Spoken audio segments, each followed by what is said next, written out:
नमस्कार दोस्तों, आज मैं आपको बैसाख मास में नित्य नियम से सुनी जाने वाली पीपल सींचने की कहानी सुनाने जा रही हूँ। प्रेम से बोलिए पीपल देव की जय हो। एक ब्राह्मण और ब्राह्मणी थे। वह रोज 7 कोस दूर गंगा जमुना स्नान करने जाते थे। रोज इतनी दूर आने जाने से ब्राह्मणी थक जाती थी।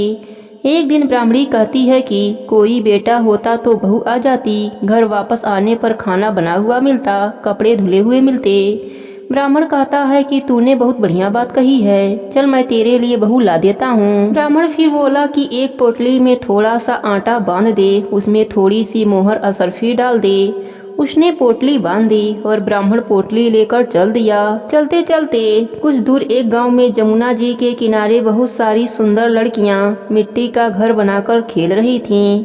जब शाम हुआ तो सब घर जाने लगे। सबने अपना बनाया हुआ घर बिगाड़ दिया, परंतु एक लड़की बोलती है कि मैं तो अपना घर नहीं बिगाड़ूंगी, मुझे तो रहने के लिए यह घर चाहिए। उसकी बात सुनकर ब्राह्मण के मन पर वह लड़की छा गई और मन ही मन सोचने लगा कि बहू बनाने के लिए यही लड़की ठीक रहेगी।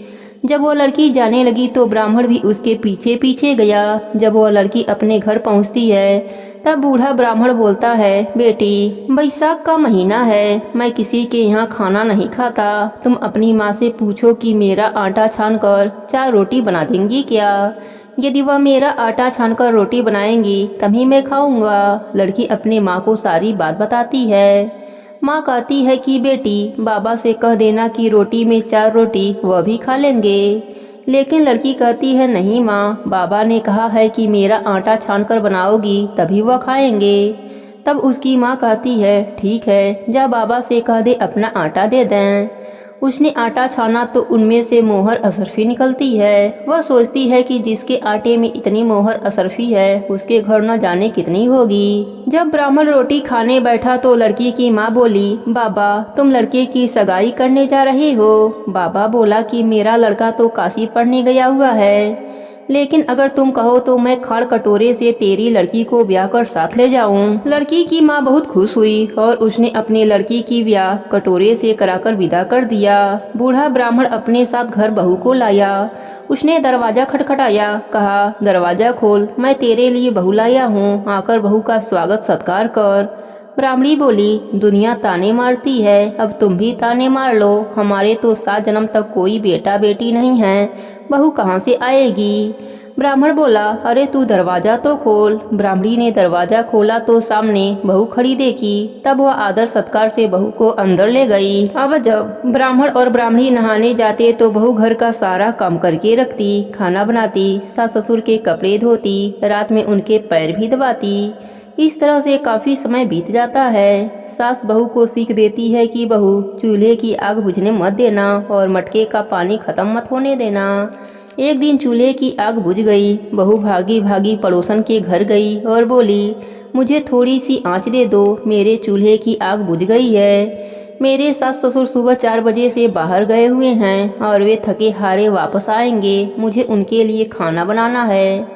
पड़ोसन कहती है, अरे तू तो बावरी है, तुझे यह दोनों मिलकर पागल बना रहे हैं। इनका ना कोई बेटा है ना ही कोई बेटी है। बहू बोली, नाना आप ऐसे मत बोलो, क्योंकि इनका बेटा काशी में पढ़ने गया है।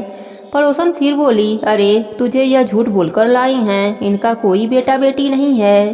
अब बहू पड़ोसन की बातों में आ गई और कहने लगी कि अब आप ही बताओ मैं क्या करूं। पड़ोसन कहने लगी, करना क्या है, जब सास ससुर आए तब जली रोटी बना देना, अलुनी पलुनी दाल बना देना, खीर की कलछी दाल में और दाल की कलछी खीर में डाल देना।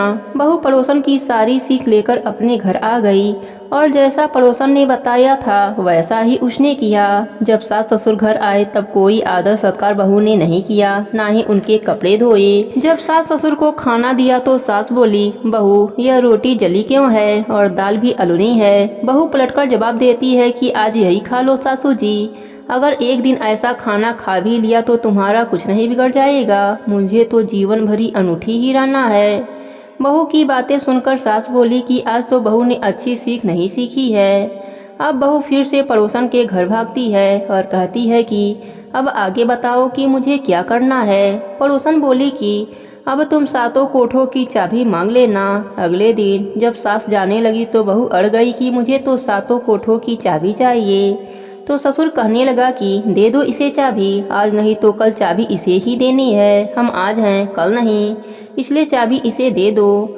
सास ससुर के जाने के बाद बहू ने कोठा खोलकर देखा तो किसी में अन्न भरा है, किसी में धन भरा है, किसी में बर्तन भरे हैं, सभी में अटूट भंडार भरे पड़े हैं। जब बहू ने सातवां कोठा खोला तो उसमें महादेव जी, पार्वती जी, गणेश जी, लक्ष्मी जी, पीपल पथवारी, ठाकुर जी, राई दामोदर, तुलसा जी का बीड़ा, गंगा जमुना बह रही हैं। वहीं एक लड़का चंदन की चौकी पर बैठा माला जप रहा है।